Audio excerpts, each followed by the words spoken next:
Ano apela mo kay pinsan speaker? Ay, hindi naman makikinig yun. Sikat yun eh. Ganun ba yun? Alang-alang sa bansa. Tama, alang-alang sa bansa. Yan na lamang ang isipin natin. Alyado ng administrasyon, apakahirap sa mga panahong ito. Ayan, kaya't nagdadahan-dahan sila. Pero iba yung utos, iba yung nasa itaas. Tignan natin. So wala ka bang talaga naman. Wala ka bang panawagan kay pinsan na sabi ni Presidente, dapat makinig na sa Pangulo.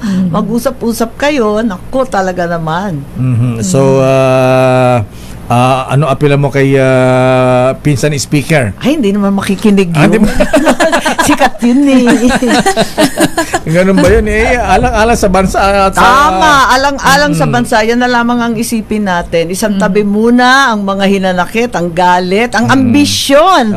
Ay, talaga, itabi muna lahat yan. At ang layo-layo pa ng 2028. Totoo Sabi nga, it's a political lifetime away. Ba't nagmamadali? Ayan, pero sa tingin nyo, magpro-prosper ba ito o hindi? Nako, ngayon, panatag ang kalooban ko na walang boto sa Senado. Pero, kinakabahan ako lagi. At matindi parate kapag menin na isiniipit ng administrasyon, di ko na maintindihan. Ayan, hindi naman siguro. Matitibay naman ang senador natin. Ayan, sa bagay. Oo. So, ang bola pagka inapruba ng Kongreso, nasa inyo na sa Senado. Sa Senado. Ayan, ikaw siguro nagbibilang din kayo mga kaalyado dyan o mga ano dyan sa bagay, independent mind sa mga senador. Oo, sabi nga 24 different republics. Ngayon 23 na lang kasi si Sani Angara nasa kabinete na. Pero makikita mo naman nung pinag-usapan yung OVP budget, yung budget ni VP, pinadadagdagan na napakaraming senador. So kita mo naman na talagang kahit papano, marami pa ring senador na ayaw masangkot sa away-away na yan.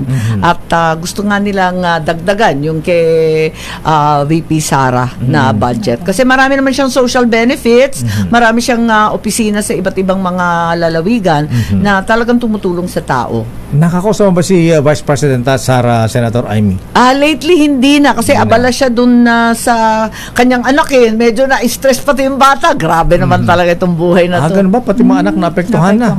Syempre nagbabasa na yung mga yun. Nakikita naman nila. Na.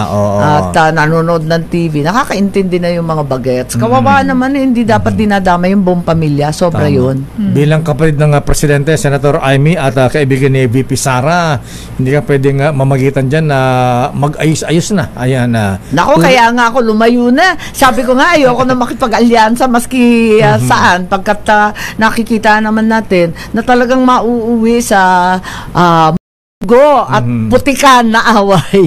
Kaya eto nga, sabi ko magtrabaho na lang tayo at yun ang panawagan ko sa lahat. Pwede ba? Pero yung mamagitan, ako, sa kanila na yan, pinagdadasal ko na lamang. Sabi ni VP Sara, umabot na sa sukdulan, there's no more turning back ba yung sinabi niya? Ayan na.